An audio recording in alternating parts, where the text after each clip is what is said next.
Welcome back to ScaleSpeedworks. My name's Mike. Now, the last time we left off, we got this all glued up. That hasn't moved. And we got all these hoses connected. And I talked about how there's a seam line on all the hoses, and you should try and clean it up a little bit if you want to, but it's really not that big of a deal.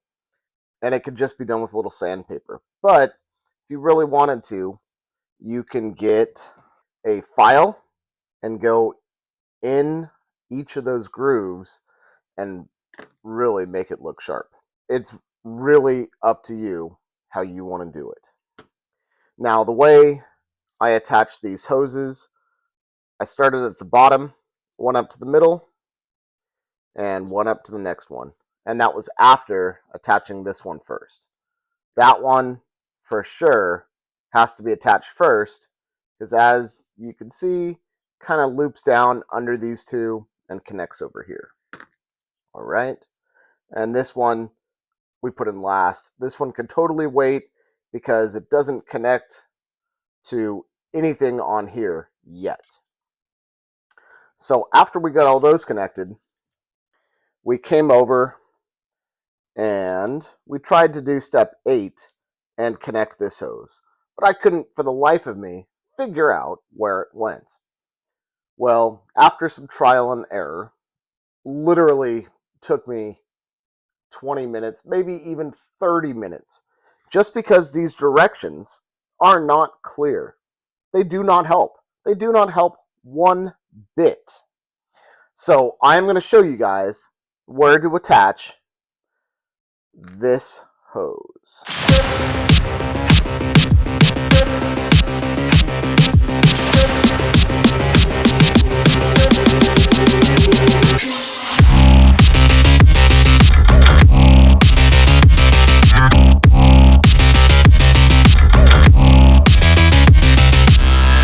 Just like on this side, how we attach this bottom hose into the body in here, we're going to do the same thing on the other side. And if you guys don't know what I'm talking about, go back and watch the other video. See how I attach this one. So we're going to flip this over. So this hose attaches here. You guys see that? There's a hole right in there. And we're going to look not in here, not on the cylinder, not that hole right there, but, and I hope the camera's picking this up, way down here in the body. I tried to paint it black.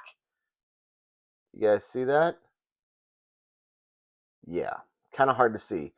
But what I did is I used some panel line accent down there. Maybe I should have picked a different color, but I put some panel line accent down there so you guys can see where it attaches. So I'm going to get out my glue. And again, I talked about using the Tamiya Extra Thin on these small pegs and the tester cement when there's a larger peg to fit in to something like this. Okay, so I'm going to put some Tamiya Extra Thin right in there. I'm going to put some Tamiya Extra Thin way down in there. Put a little extra drop. All right, I'm going to put some Tamiya Extra Thin on here and on there. And then we are going to get this thing hooked up. Okay, let's see. I'm going to put the hose onto the body first. And then, like so. Yeah.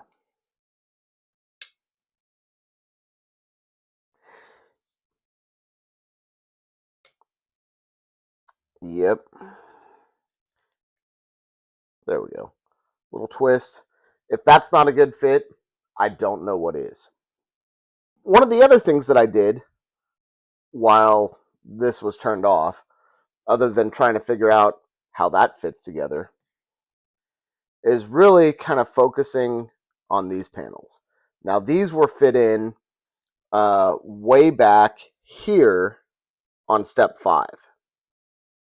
All right. And it is kind of hard to see, but right there. and these fit in to a little cutout in the body here.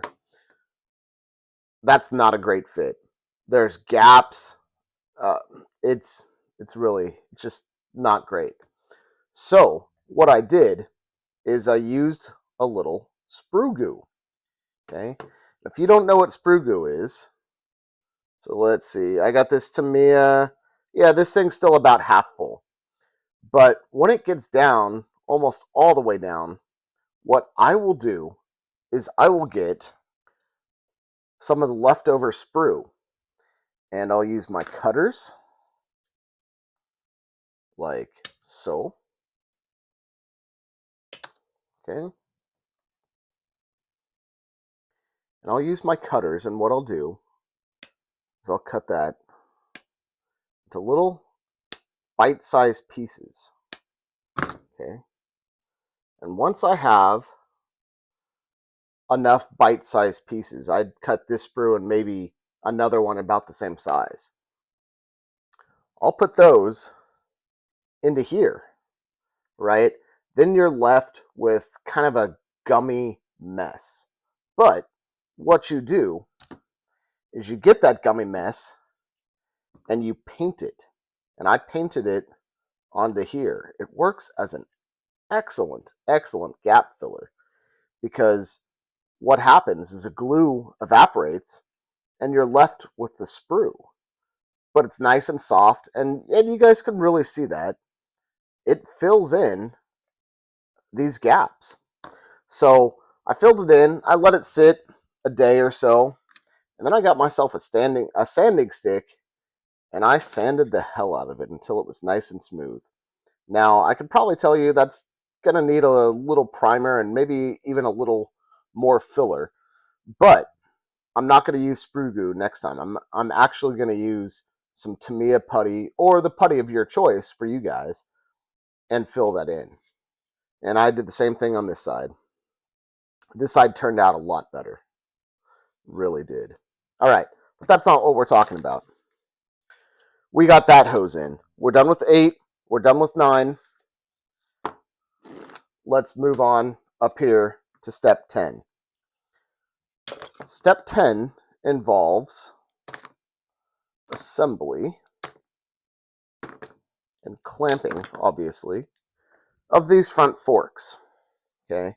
Now, I showed you guys in the last video how this was molded really, really poorly, but that doesn't affect our outcome.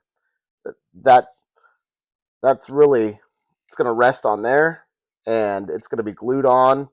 It's not going to be a big deal. We're not going to miss that. It's unfortunate, but it's okay because it's going to be covered up. So we got this glued on. There are still, there's a little ridge right in here from where these two halves glued together. Now, what you're going to want to do is take your time, get a sanding stick, and smooth that out. That even made a huge difference. All right. So you're going to want to do that. Make sure on the outside and on the inside, right? Inside of both of these. Now we have these to attach. I don't care about color. I probably mentioned that in the first video. We're going to go ahead and attach these, and everything, obviously, is going to be attached without painting it. So there are some holes, and let's get these lined up. Let's get these fit on here. Okay, so just as I thought, these holes are too small.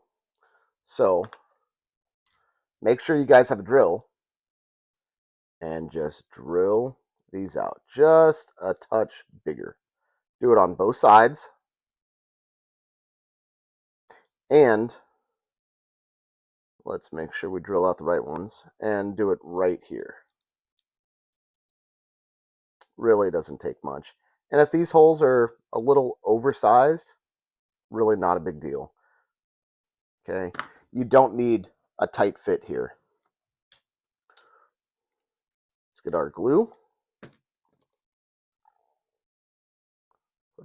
on there, put a little on there, put a little on there. Okay, that's going to soften that up. We're going to do the same thing here. Little on there. Here's the pin. Little on there. And that pin. A little bit on there. All right.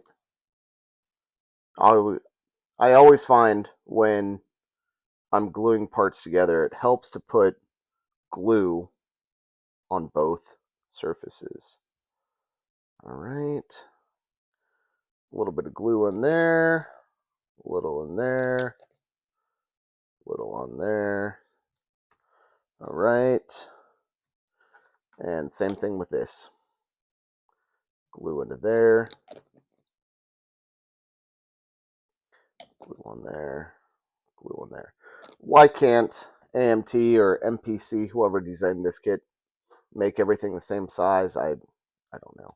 And that one actually fits pretty nice. But you see, it's not, you know, it's actually not a bad fit.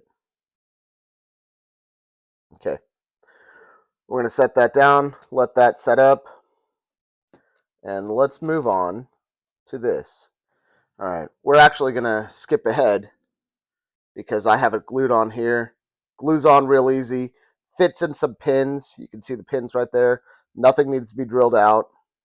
I believe it's supposed to fit in some notches back here, but it doesn't. So you just have to kind of make sure it's nice and square. And mine, honestly, doesn't look square, but I think it's going to be okay. All right, let's come down here. I don't know why all of these say glue. You'd figure the directions would say glue everything, and whatever doesn't need to be glued, they'd have an X for this, but they have glue on everything. So that's all right. Let's cut out the next piece. Get a rough cut, and that's okay. Get it down there, and then we're going to glue it in. We're going to clean it up, and we can glue it together. All right.